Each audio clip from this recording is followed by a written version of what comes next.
मला वाटतं मी आता यापुढे भाषण केलं नाही आणि नुसतं आता तुम्ही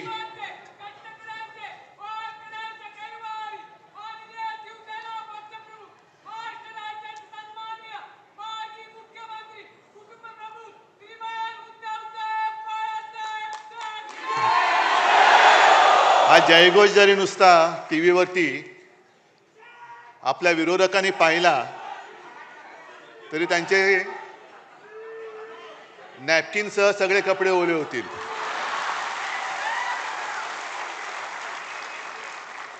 आणि त्यांना एक प्रश्न पडेल की एवढं सगळं केलं, एवढी माणसं फोडली, चिन्ह चोरलं, वडील चोरले, पक्ष फोडला, तरी शिवसेना संपत कशी नाही? हा उद्धव ठाकरे संपत कसा नाही? कारण त्यांना कल्पना नाहीये की शिवसेना प्रमुखांनी रक्त आटवून विचार पेरून हे एक शिवसेना नावाचं वादळ निर्माण केलेलं आहे.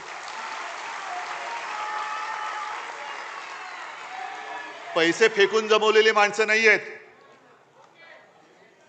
विचार अंगामध्ये भिनवून कट्टर हिंदुत्वनिष्ठ महाराष्ट्र धर्म पाळणारे शिवसैनिक आहेत.